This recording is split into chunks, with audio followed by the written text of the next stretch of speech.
There is a fifth dimension beyond that which is known to man. It is a dimension as vast as space and as timeless as infinity. It is the middle ground between light and shadow, between science and superstition. And it lies between the pit of man's fears and the summit of his knowledge. You unlock this door with the key to imagination. Beyond it, a dimension not only of sight and sound, but of mind. A journey into a wondrous land whose boundaries are that of imagination. That's the signpost up ahead. Your next stop, the Twilight Zone.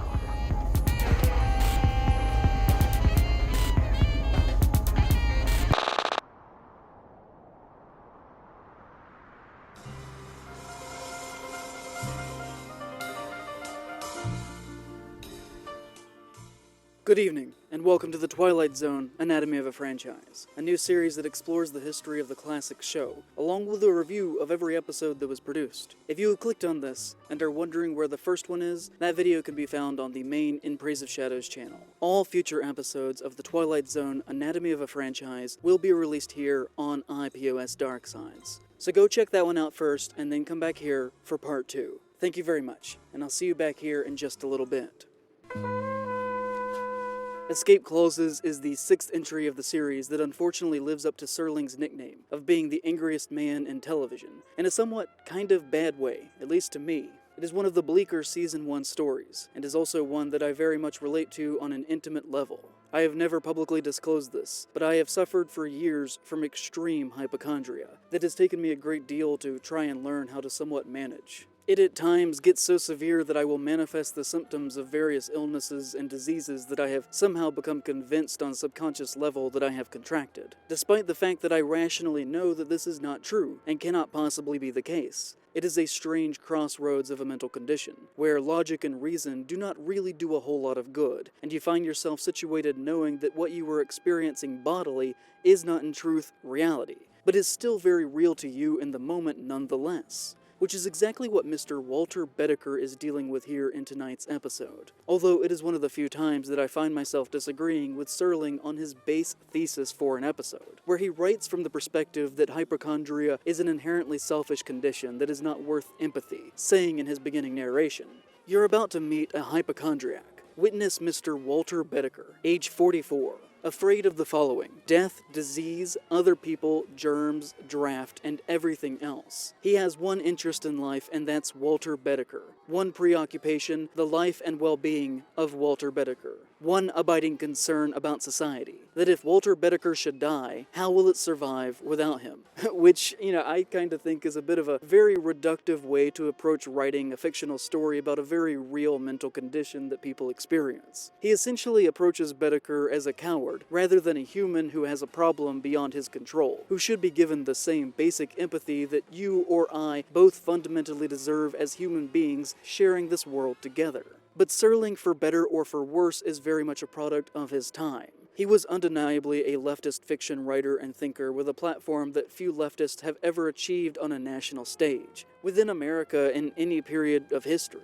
But he was not immune to the same societal values and views of his day, and often very much wrote to play into traditional family structures and the hierarchy of masculinity in particular. It can be found in some form in almost every story that he ever wrote, and as a figure, he very much has to be approached with the understanding that he was operating primarily in the late 50s and early 1960s, and was contained to the language that he had at his disposal. And often the character of his men are measured by their standing on the spectrum of their perceived strength and weakness related to other men around them. Bedecker is whiny, refuses to leave his bed while his wife leads the house, complains about how his doctor is a quack, who has through his own kindness agreed to do a home visit despite knowing that Bedecker's illness is not real in a physical sense. A doctor whose professionalism, tone, and way of dress is coded as very masculine, which is designed to contrast against the very camp performance that David Wayne is imbuing Serling's lines with. Some of these are read with a level of inflection and body language that Joan Crawford wouldn't have even shot for.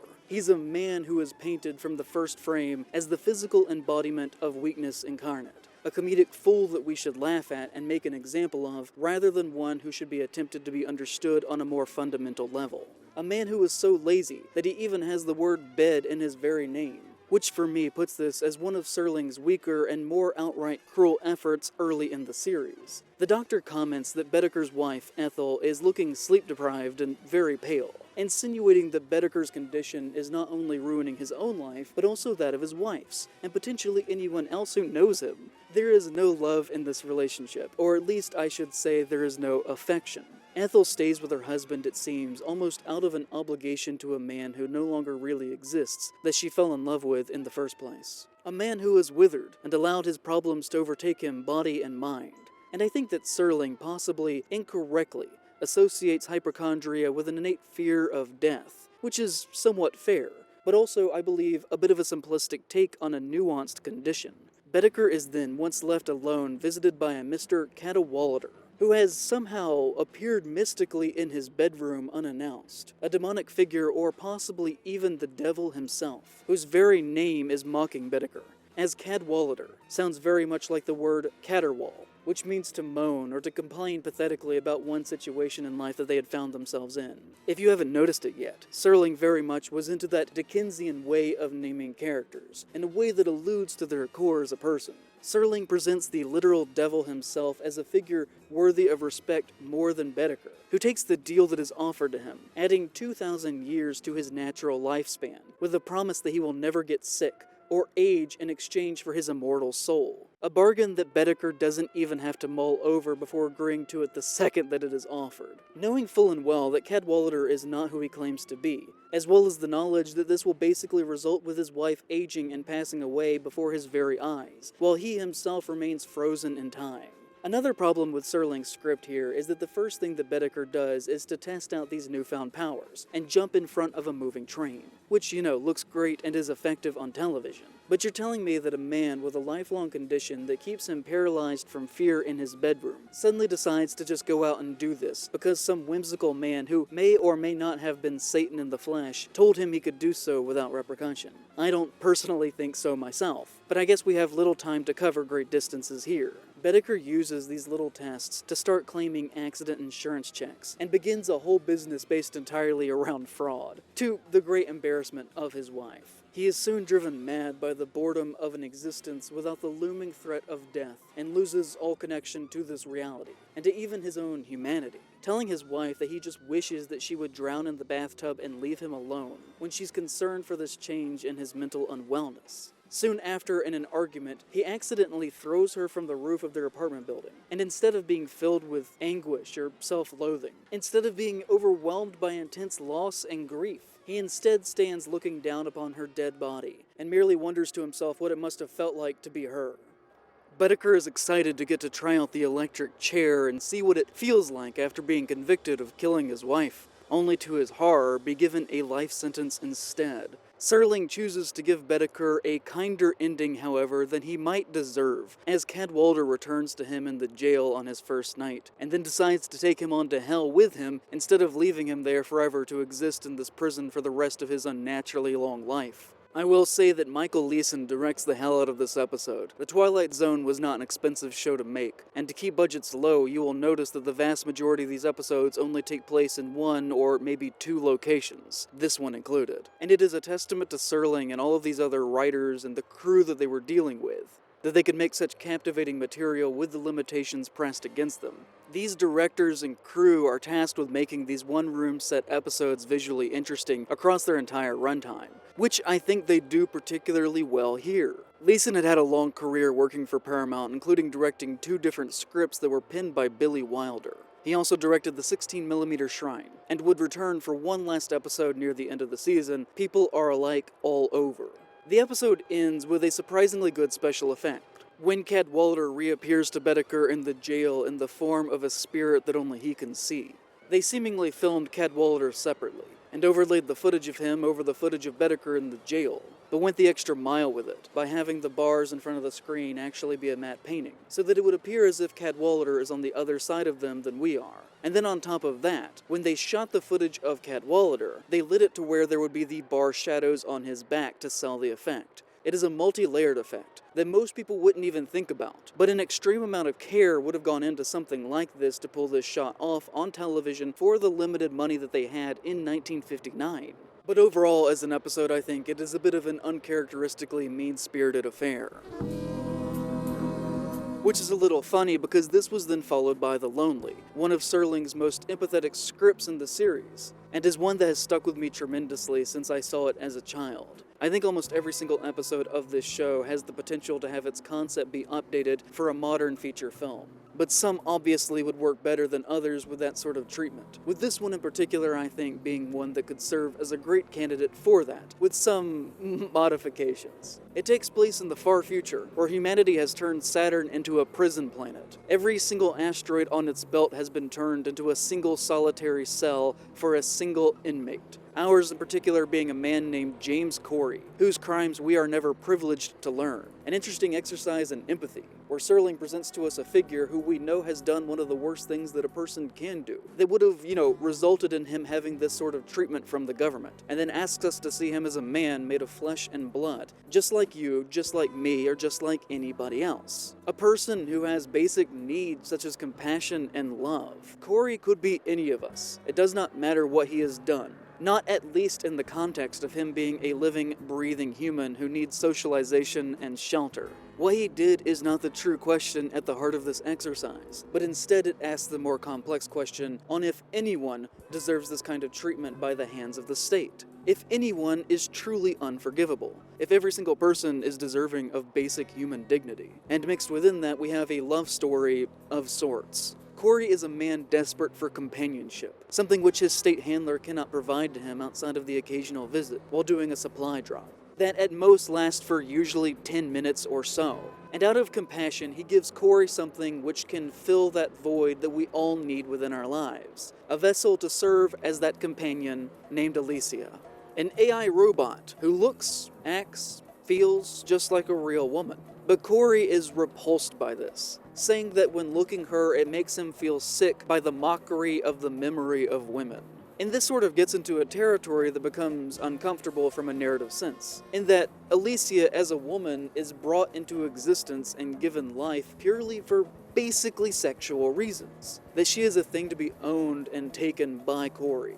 Which is every bit as fucked up as the government leaving him out there alone in the first place. But the narrative does not focus on that to the detriment of the story. We see things from Corey's perspective, and what we get instead is him coming to terms and then accepting Alicia, and the comfort that she brings to this solitary rock floating in space. But ultimately he falls in love with her when it is all too late. The men return, saying that it's time for his sentence to be over, and that they're going to be taking him back to Earth. Corey protests this, and in response, the men take out a gun and destroy Alicia, as if she were not a living thing at all, leaving us with one of the best visuals of the show, where Alicia lies in the dust with her face now removed, revealing the wires and circuits that once made up her definition of existence. And then it just ends. That's the entirety of it. Corey grows as a person and learns to accept someone for who they are. Learns to view Alicia as a woman and a human who just happens to be different than he is, who deserves the same rights and dignity and respect that he does. Whereas before he didn't even see her as a thing that should even exist. And then the government kills her.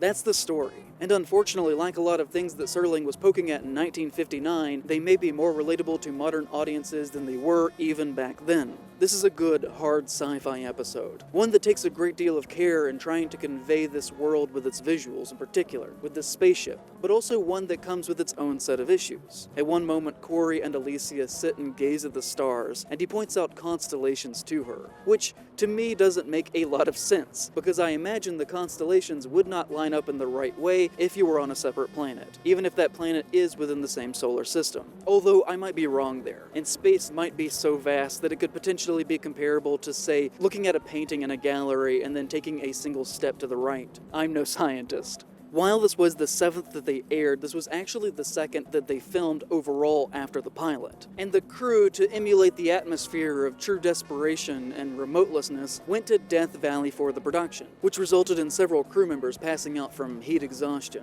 which makes this one of the hardest episodes in the entire show that they would ever produce. There's a small, ultimately minor detail that I should not hyperfixate on, related to this as well. But it does drive me crazy that during the shots that play over the final narration, we see different views of the landscape. And in the last one, a bird clearly flies past the camera. And I really wish they would have reshot that, or used different footage, because the implication of a living species of bird out on this asteroid has so many questions that they just completely gloss over. Time Enough at Last is another early Serling episode that is chiefly concerned with masculinity in the late 1950s, but is doing so through a much more empathetic light than Escape Clauses did, and is also one of the most famous of the entire series' run, having been parodied dozens of times in popular media in the decade since its release. If you know any episode of the series, it is almost likely that it is this one. And just from my own personal perspective, it is just one of the most deeply important episodes to me on a foundational level, of how to create art from a perspective that demands a more loving world. It tells the story of Henry Bemis, a great lover of the arts who would rather spend his days in the sun reading his books than wasting away at his job, or in the oppressive house that he shares with his overbearing wife. He's played by Burgess Meredith, who was as close to being a mascot for the show as anyone could be outside of Serling himself. He would go on to star in 3 more episodes of the series as different characters, and would narrate the Twilight Zone movie in 1983. He is told by his boss that he is not an efficient member of their organization, that he does not function within their organization, a microscopic view of how Henry Bemis fits into the world at large around him. He borders on being queer-coded in his relationship to masculinity and the world of that late 1950s America. An uninterest in his career, an uninterest in his wife or his friends, or anything that would be determined to be associated with a man outside of a suit and his outward form of appearance. And even that is a bit off because of the thick glasses that he needs to view the world around him. A literal visual indicator that Henry Bemis is just someone who sees the world a little bit differently, who dreams of a world that is a little more kinder, a little more full of adventure. And for this, he's hated, for his rejection of America itself and the values that it upholds. Even a rejection of people as they are, as he fantasizes instead of how people could be. There's a great number of different lenses that one could read the story of Bemis, but from a queer one, it is a damning look at the social politics of the 1950s. Every single time someone calls him a reader, it just comes off their lips like a slur. When Bemis says that his wife won't let him read at home, actor Vaughn Taylor gives the most masterful subtle of grins that, if you're a queer person, you will instantly recognize from the faces of many people who thought they had you instantly pegged based on a single piece of information that they learned about you. His wife gives him a similar look a few scenes later, when she finds a book of poetry hidden in the pocket of his suit jacket. The whole first act of the episode really is just Bemis being called an F-slur in different non-direct ways. Every aspect of Bemis's life is miserable because he is a piece that does not fit within this puzzle. He is married to maybe the most awful woman in all of fiction, which is impressive because she's only on screen for like 2 minutes. But actor Jacqueline DeWitt is able to so accurately summon the energy of Satan himself into her performance that she's able to do an incredible amount of work in such a short amount of time. As when Henry returns home that night, he discovers his wife has decided to tolerate his supposed nonsense for no longer, and has, while he was away, drawn lines with a marker through every page of every book that he has in the house. I have seen movies where people have been forced to endure the worst torture imaginable, forced to undergo physical pain like you wouldn't believe, and still, all these years later, I don't think I've ever seen an image that caused me more empathetic pain than this shot of these books with lines drawn through them. It's such a perfect image. She didn't burn them, she didn't sell them, she didn't give them away to charity. This was a ritual for her. This was personal.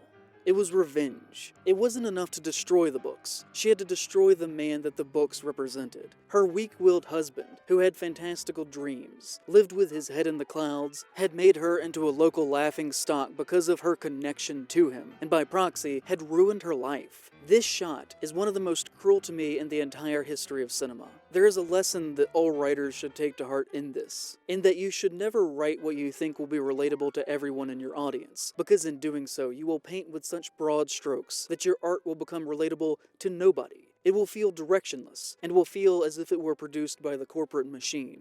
But instead, if you aim to be as specific as possible, to write situations that could have only occurred to this one living person, then you will tap into a font of magic. Small details in the lives of these characters may remind us of things that we have gone through, and while different, will force us to remember that feeling that we felt in those moments. Ebert said that cinema is an empathy machine. In order to learn how to utilize it, one must hone into the small details that are not universally experienced, but still will remind us that we are all human, just like the person that we are observing on the screen.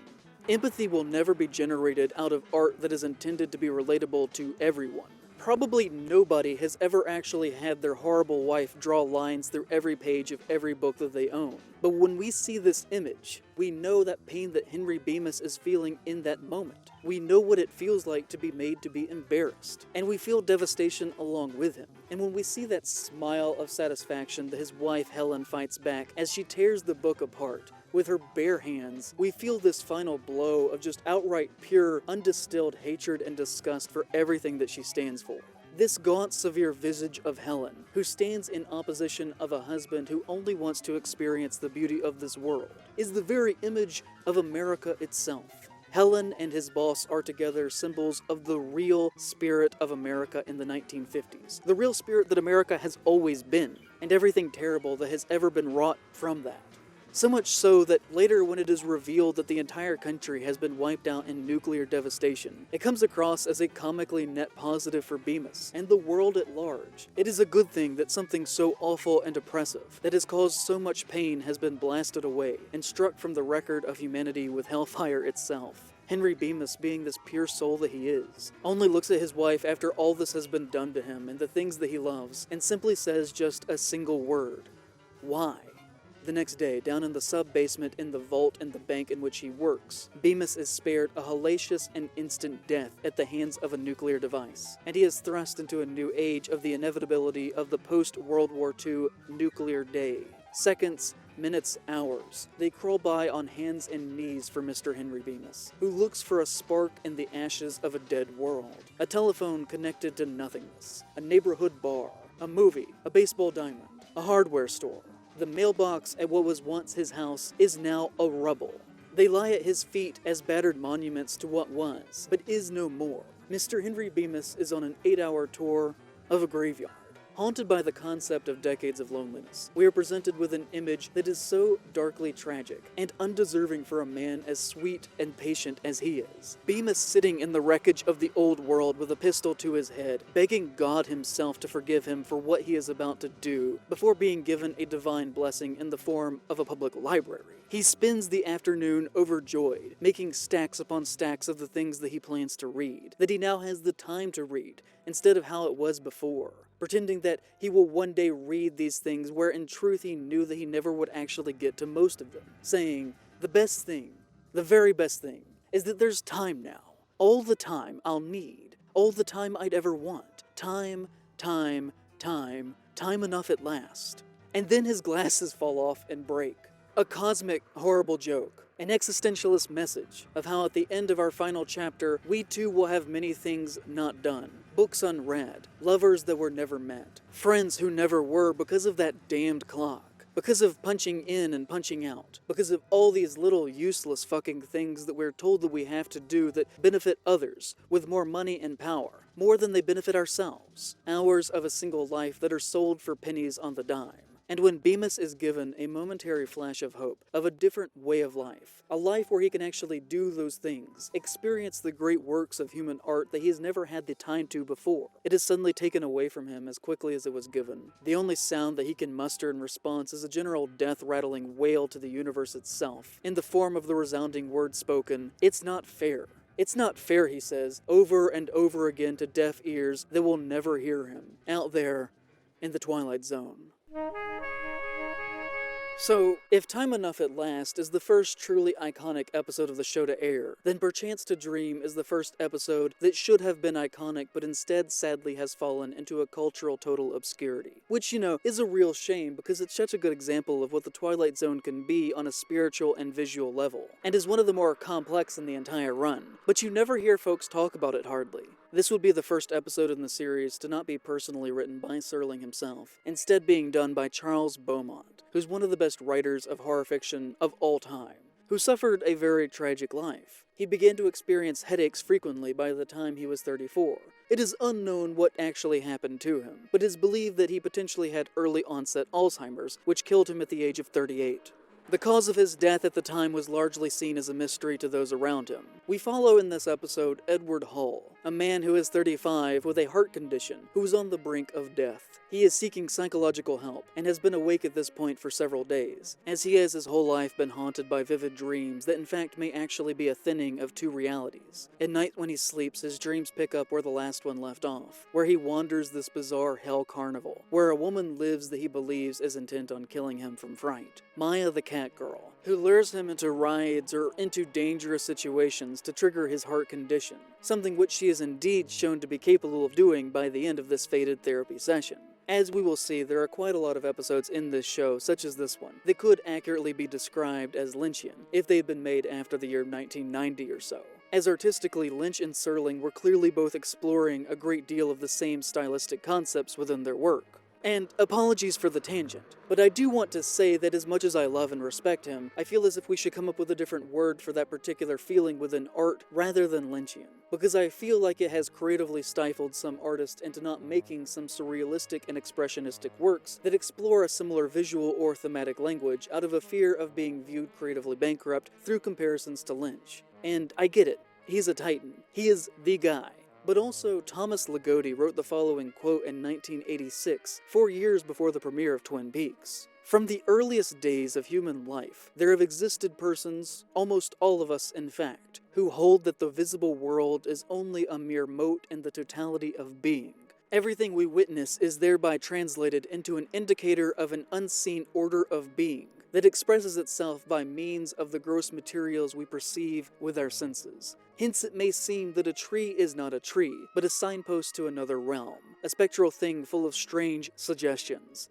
That a house is not a house, but a threshold by which we may pass into another home, one more suited to our nameless yearnings. That an empty street at twilight may intimate another side of existence, one that complements this side of things, and consoles us for its imperfections. And I'm not presenting this to call Lynch a hack, which is not something that I think whatsoever, but more so to call attention to the fact that this paragraph could describe just about everything metaphysical going on in Twin Peaks, and instead to offer the idea that naming a certain train of common thought after a single man limits the potential spaces that those ideas can flow into and be accepted in presentation. By giving a certain style a commodified box that we recognize it in its form within, we are only harming ourselves by putting preconceived notions onto the types of art that we will accept, as doing so forms rigid blinders that rejects all else that does not fit within those notions. I don't know what that word should be, but I do think that there should be a word that exists that is more open to differing styles that cover the same paths of the mind,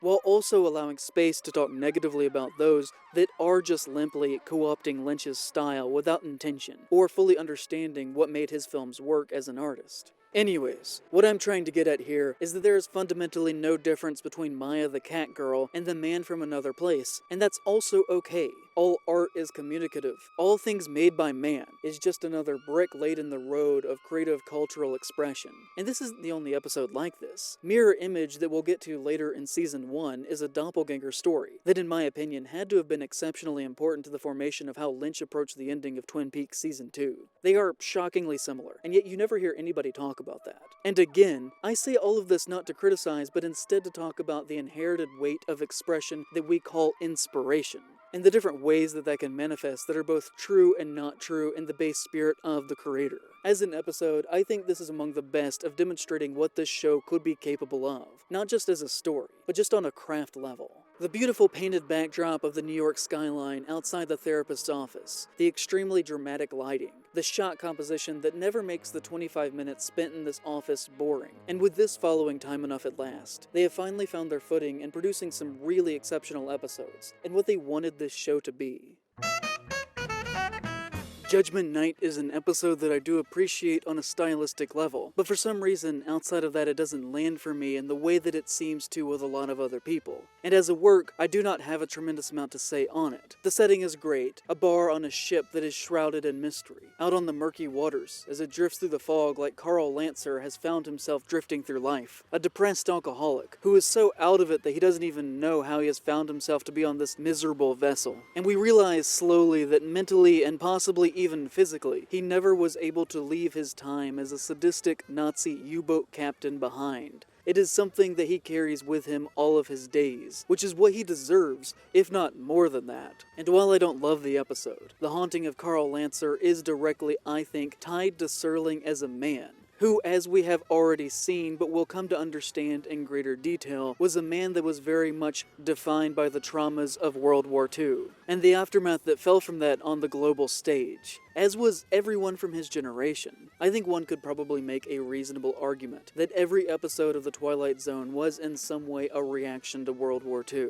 and it is extremely important, I think, to view the show through that cultural lens. And I think while the closing narration is a bit on the nose for this episode when compared to some of his more philosophical, open-ended questions that he often leaves us with, when he says the following, he's basically communicating to us that he and everyone who was there on either side of the conflict are still all this time later haunted by what they did and what they saw and what transpired in those awful years.